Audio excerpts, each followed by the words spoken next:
Welcome to E-commerce with Coffee, a podcast powered by Amber Engine, where we share e-com secrets for brands over your favorite brew. We start with the caffeine and then leap enthusiastically into behind-the-scenes e-com insights that led to the success of our guests. I'm Nate Svoboda, and I'm about to serve you up the best. Let's get started.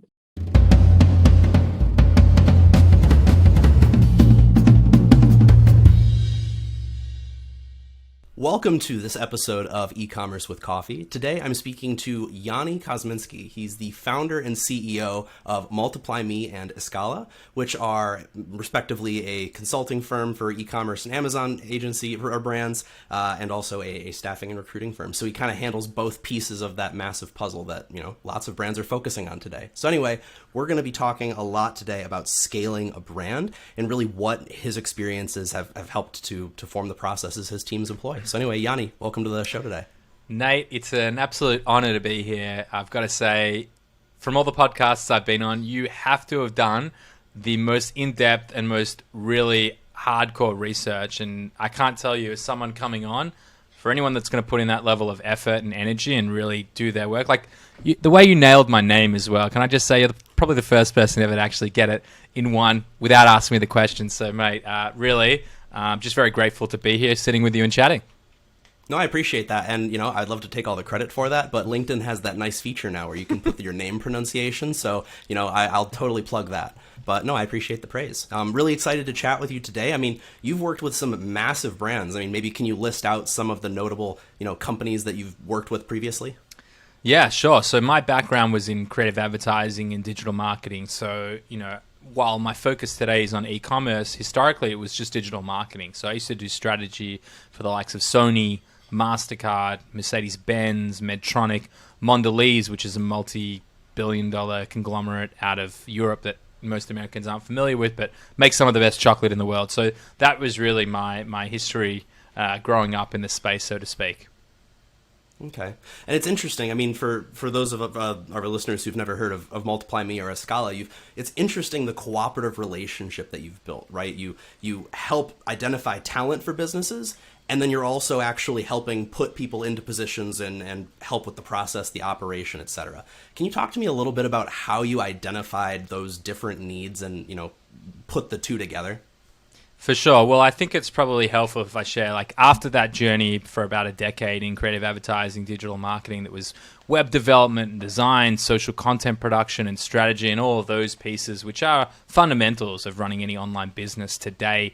I stepped more heavily into e-commerce, so I was actually a part owner of an Amazon business that was doing $2 million in revenue when I joined and grew to $5 million 12 months later with some of the mechanisms and levers that we built into it. We effectively helped scale that operation that was ultimately acquired, but in that process, effectively built out the prototype of MultiplyMii. So when I joined that company, there were 5 employees in the business, and the reality was the guy who was doing design work was not a designer, and the person or the people that were handling supply chain and logistics would literally, all right, maybe we'll invest another $50,000 and get 10,000 more units. There was no real methodology or strategy to what they were delivering. And so what we did was we built the operational infrastructure, we built the teams, and we also invested in understanding, how is the work distributed? What is the bandwidth? And how big do we need to build the team? So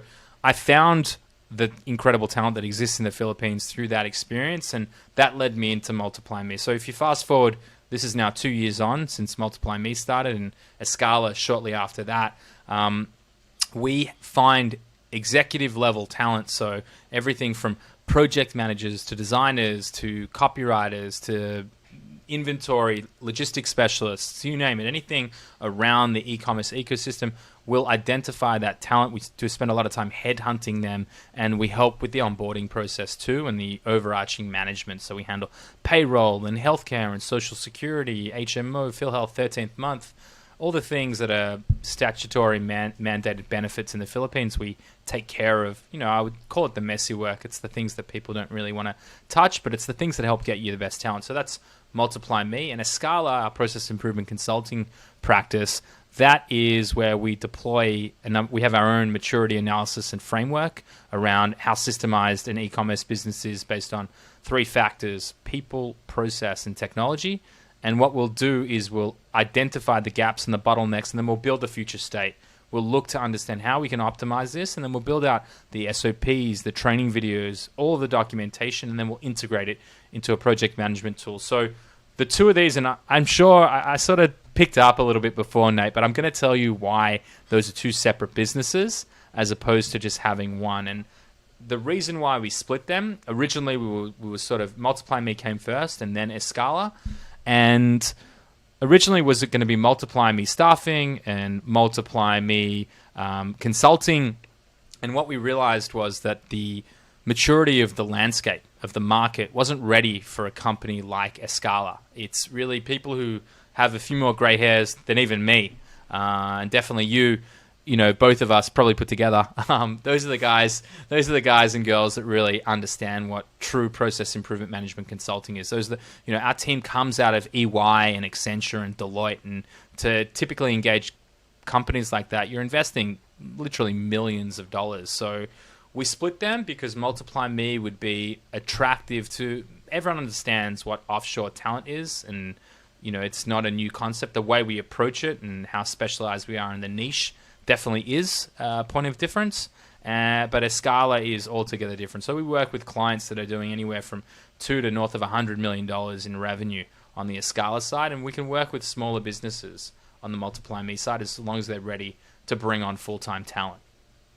Well, and so given the difference in needs that a $2 million company versus a $50 million company are gonna need, talk to us a little bit about how much of identifying the roles that are needed to be hired for are you doing versus someone's coming to you and saying, hey, I need a director of Amazon. I don't know if that's really a title anyone has, but talk to us a little bit about that. Yeah, so I guarantee you that's a title that people have. I feel like I learn a new title every other day.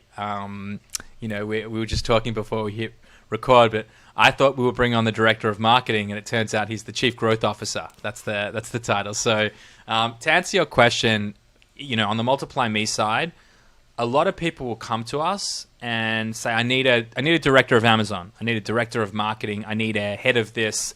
And when you start to ask the questions, why do you need that? It's because it's really due to a lack of knowledge. And so our mission inside of MultiplyMii is not just to find the best talent that exists in the Philippines, and I would say some of the best talent in the world, but it's also to help educate the business owner, the person who's trying to grow their skill set. And so we follow a process where what we look to do is understand, well, what is the mission? What is the mission? What does success look like in this function? So I'll give you an example that comes up a lot. A lot of people will say they need a head of marketing inside of their Amazon business. And when you start to get down to the mission, like what does success look like in the role, it may actually just be external traffic. I just need to build external traffic because I've been so focused on my Amazon campaigns. And so when you define the mission, and then we help them understand what are the outcomes that lead to successfully accomplishing that mission, and then what attributes drive those outcomes to be successful in that mission, then we help build their job description effectively on the back of that. And I'd say to anyone going through this process, doesn't matter if you're hiring and you're just cutting your teeth on Amazon, you're looking to hire your first part-time VA, which is a term I hate, but I'm going to use it because it's used pretty unanimously globally. Understand why you're bringing your first hire or your 50th hire into the business. Define the mission and what success looks like in it, build the KPIs against it, and then understand what outcomes are needed to achieve that goal. And once you do that and you understand the attributes of the person, then you can start to more effectively look for the right person, because up until that point, you're just taking a title and probably pulling a job description off of Indeed or Monster or any other job board that you find. And as an outcome, you're not really understanding what you're trying to solve. Yeah, and it's interesting. So there's there's a number, I don't know the exact number, but there's a number of like executive search firms out there, right? Because you have to identify there's a difference between an executive search and just a general hiring platform, right? So, but it sounds like you identified, or your team identified, a gap in the global hiring trends that you've seemed to have, figured out a way to make this process easier of bringing in people that know what they're doing, aren't going to cost an arm and a leg to get them on your team. Can you talk a little bit about, how you came to realize that and what the gap is you fill in the market? Yeah, so if I'm understanding correctly, what I saw, and when I built the business, I went down like 30 to 40 sales funnels of typical BPO, business process outsourcing businesses. And what I realized was that people were really invested in building sort of like a team lead, and then that team lead on the Philippine side building out the team and not having real direct one-to-one relationship. And so I'm a big believer that to build an effective company, you need to invest in the culture. And so every person that we place inside of other businesses, it's about building their culture. It's not about building just our culture. And it's not just about having us build them, their teams. I come from agency land, and I don't believe in agencies as a long-term solution. I think that they're great for a period of time, but at some point you need to bring some of that IP internally. So, that's a different conversation. But Nate, am I answering your question? Oh yeah, no, absolutely. I definitely would say that you are. But so taking that even then one step further. So the types of roles that are being hired for, I would imagine that there's some difference between an e-commerce brand and, traditional retail brands 10, 15 years ago. What are some of those differences in terms of the needs these companies have?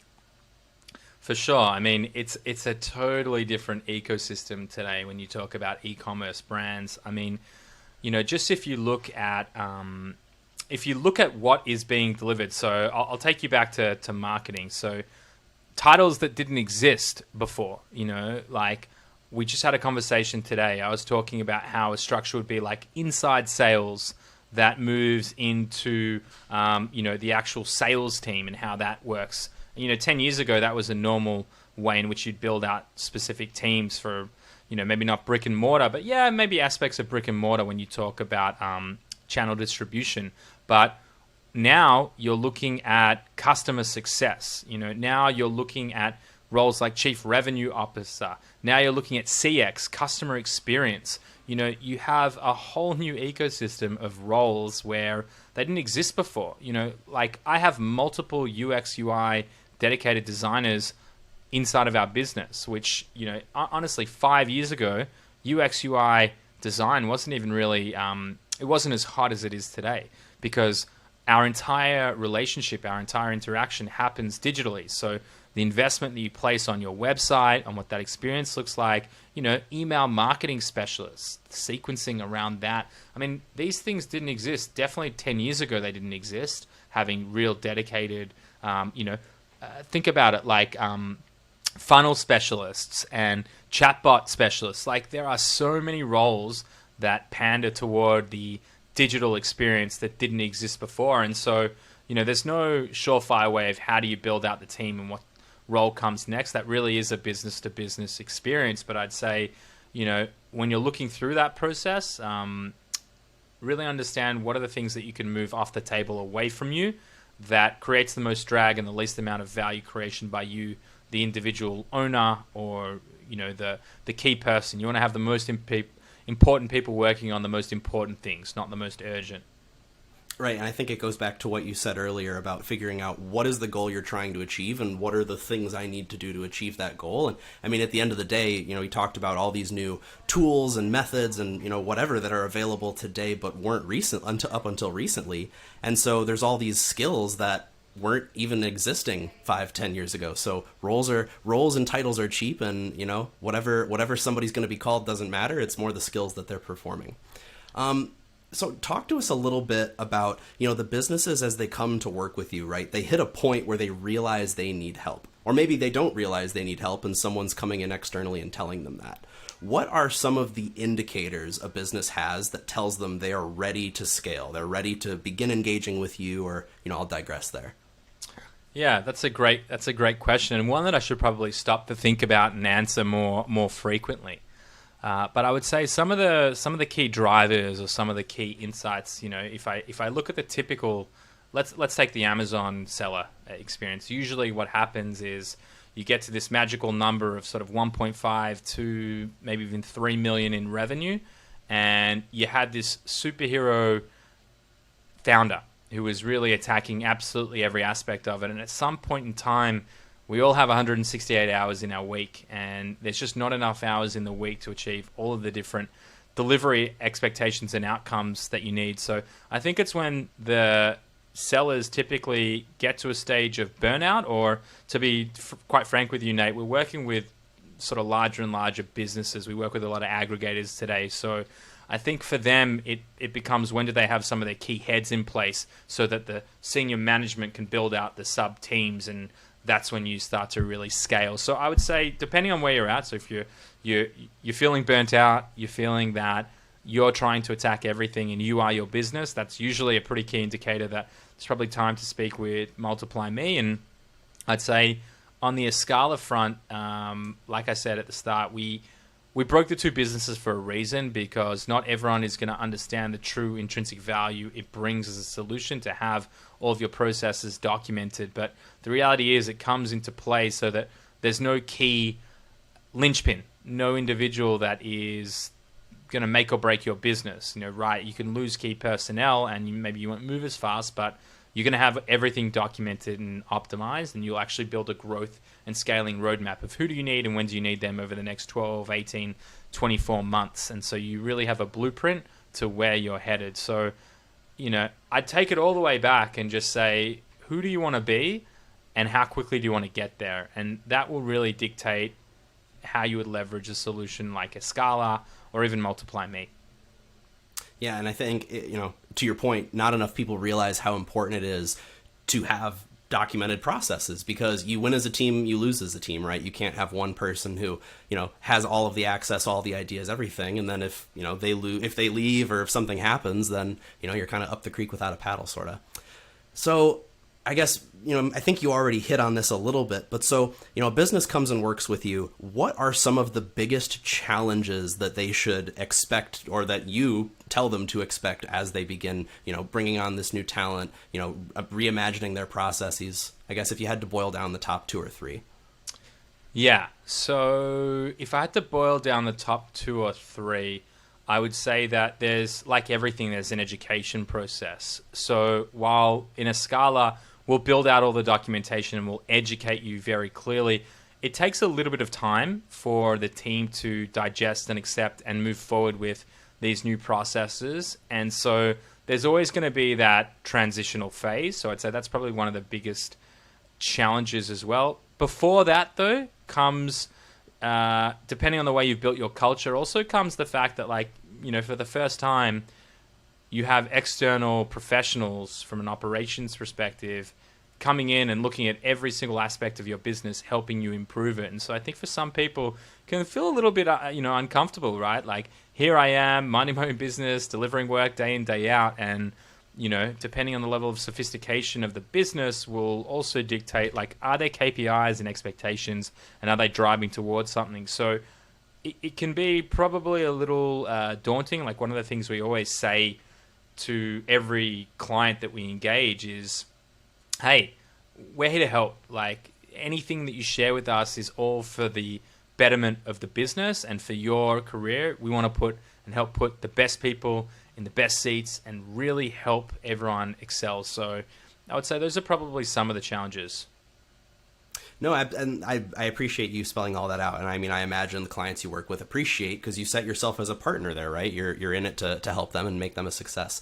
Now, I know that, you're sort of going through this internally in your own company, but so as someone is bringing new people onto the team, right? The founder that has been the star up to this point, they've handled everything. Now they're realizing there's not enough time in the day to do everything.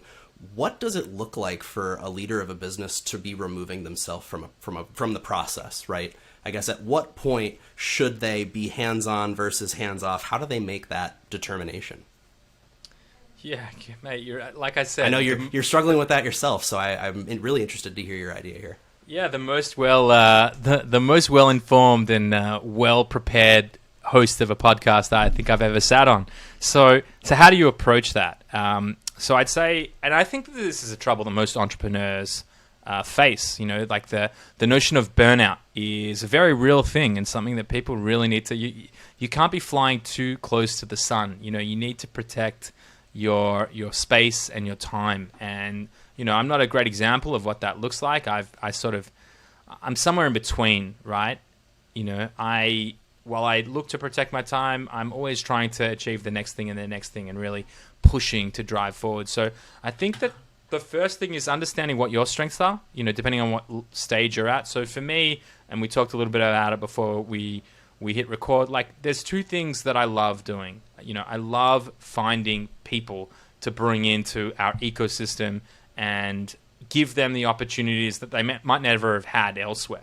For me, creating that win-win solution is something that I just get such pleasure out of, seeing when you bring someone in, and it resonates with me. I think about when I worked at agencies my whole life, and you know, they probably got 5% of my potential output, maybe 10% if they're lucky, because I was always held inside of my box, expected to perform a certain way and think how management thought. And we've instilled a culture of giving single-threaded leadership and ownership and decision-making to everyone at every level, you know, obviously within some levels of parameters, but that's how we are able to grow and scale. So firstly, identifying where you sit and where you're best at. And then for me, I like to bring in the people that complement or have skill sets that I do not possess. And that was sort of the first embryonic stage. And so, you know, we talked a little bit about where I'm at and how I don't have the time. I mean, why marketing was the last aspect or the last sort of domino to fall is that's my background. So I held on to that longest because I could take it on. So I did take it on, which is not advice I would ever give anyone. Just because you can do something doesn't mean you should be doing it.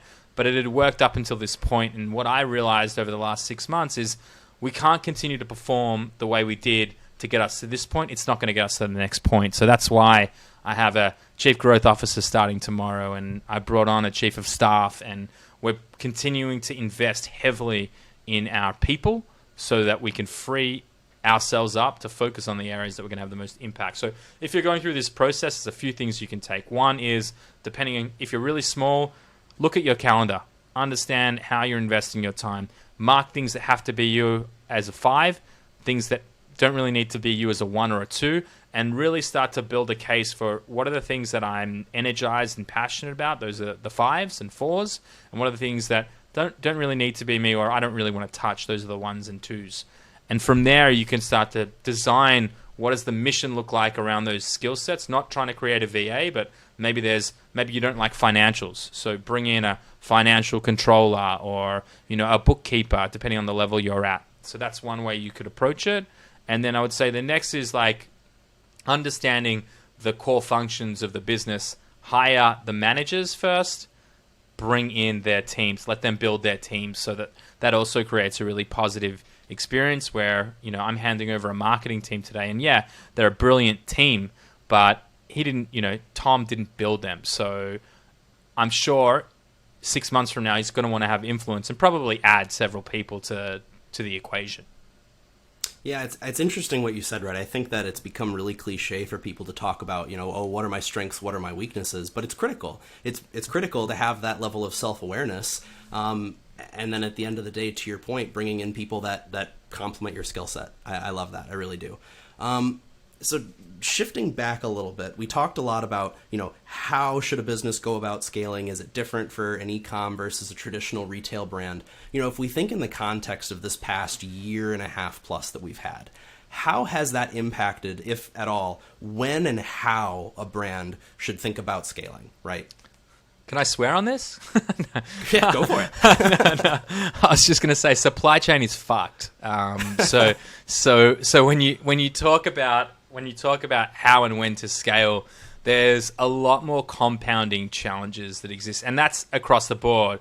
Brick and mortar, retail, e-commerce, everyone is dealing with the same problems, and particularly, for those Amazon sellers, those poor bastards out there who, are stuck where they can't even get the inventory that they have in stock inside it because Amazon cannot handle the increase in inventory that's needing to ship to them. So there's the cost drivers attached to it. That's become a real headache. It was $4,000 for a container. I've heard prices up to north of 20 and even close to $30,000 for a single container. Cost of raw materials have also gone up. What is it? In Taiwan, they can't get the silicone to actually build enough of the chips that go into the Teslas. I mean, no one is immune from what is happening right now globally. And so when it comes to scaling, you really need to pick your battles and be very strategic and, plan long term as to what that looks like. How am I going to increase my supply chain and my production capabilities? How am I going to finance that? How am I actually going to make sure that the dollars I invest in my media spend today actually add value to my business, don't destroy it, and before you know it, you're out of stock, you've lost your clients, they've gone to a competitor who are more strategic in how they built their run, or they had deeper pockets, or they had better opportunities with their manufacturing partners and with their 3PL and their supply chain and their FBA prep and whatever else goes into it. So I'd say probably the biggest challenge as a general business owner right now is the supply chain equation. But I would say that also on the other side is the talent battle. There is a massive underservice of talent for the demand that exists in market today. And it's just not going to grow at the same rate. We're just going to be underserved. So I think that the people who are going to win out on that one more specifically are the ones that really invest in their internal training and onboarding and education functions in the business to actually build the talent that they need to perform and not just rely on poaching. Because let me tell you, I've got a recruitment agency. The cost of talent is going up, and you can't sit there and try and poach someone, for us at least, at double the salary, because our whole position is geolocation-based arbitrage. If we're now only 50% cheaper than what it is in the US instead of a third or a quarter, then the model starts to break down. So you really need to get creative as to how you nurture and build your teams out and how you build the right incentives and you incentivize the right behavior and you educate your team in the right way. I'd say those are two, but honestly, I mean, the list goes on. We're moving into an age of professionalization in the e-commerce space with all this venture capital rolling in, and before you know it, institutional money is about to roll in too, and that's going to make all these aggregators look like small-time players long term. So, the reality is now is the time to really get your ducks in a row, oil that machine, and really build a system that will enable you to scale both from a personnel and an operations perspective. Yeah, it's interesting. The personnel piece is huge, especially because, now people are expecting to be able to work from home or have flexible hours or, I mean, whatever other benefits are becoming so much more normalized nowadays. But another piece you touched on, one of the biggest changes that I've been hearing in business for the past, 3 to 5 years is the shift from, the 5-year strategy for a business to, more like yearly updates, right? And so being able to be agile, go with the flow, obviously, especially in light of all the changes we've seen recently. But so we just talked about, businesses that are dealing with this change and how they can think long term about it. But does the scaling process look different for a brand that has so much demand at the present moment they have no choice but to scale versus one that's able to move more slowly and think more long term? Is there any difference you can pinpoint? I mean, if you're fortunate to have that level of growth, then, strap it on and just absolutely drive forward because, it's a great opportunity that presents itself. I'd say that, there's definitely something to be said on people make businesses, not businesses. So also understanding the DNA of the individuals and the team collectively that are driving that business forward will also dictate, what that looks like. So if I have more time to build, my favorite quote, or one of them is Abe Lincoln's quote. Abe Lincoln, he quoted, or he famously said, "If I had 6 hours to chop down a tree, I'd spend the first 4 sharpening my axe. And so for those who are going to be more strategic and invest in the planning, and we do this, I mean, before we hit record, I was telling you about the 4 disciplines, the 4DX of execution, and how we're building the 15-month roadmap of what it looks like. But we've also built McKinsey's 3 horizons. We're already working onto what Horizon 2 and Horizon 3 of our business look like, and that's sort of the 3 to 5 years out. So I would say that it depends on the business owner. There's obviously more value in the planning and the long-term strategic decision-making and vision and building, because you take on a lot more of the control. And when we build our plan, our deviations and our swings will be very small. Whereas if there is no planning or it's very short-term, then you're constantly in this battle of trying to adapt to market volatility.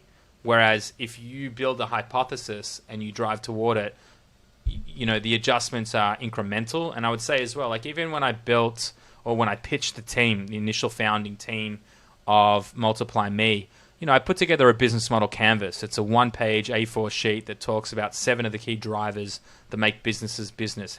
Where your customer's going to come through, what's the financial structure around it, how are our what are our partnerships going to look like, or our partners. I mean, I built that, and then we built together a baseline financial model around the business and what does a positive ROI look like and how long will it take us to get there. And so, I know I'm being a little long-winded here, but I'm a real advocator in long-term strategic planning. I think 5 years, especially for business, it's a long time to plan out, especially when you're talking about a business like us that's been around for 2 years. So we really look to nail the next 12 to 18 months now, because we're getting a little bit older.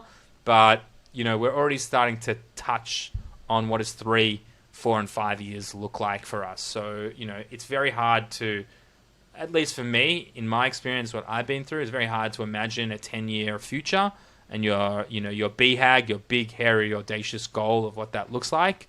I'm not there yet. I probably had 10 to 15 years of business experience. So it's very hard for me to project out my entire business career into the future, in terms of what's happened to date. But yeah, there's a long-winded answer for you, Nate.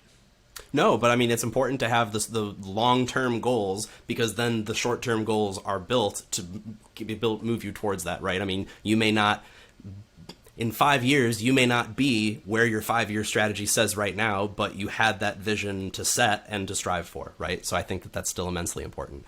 Yoni, I think that, we could probably chat about this kind of stuff for the rest of the day. But so in light of your time, want to be conscientious of it, where can our listeners, get in touch with you and your team if, what we've said has resonated with them and they want to learn more about MultiplyMii or Escala?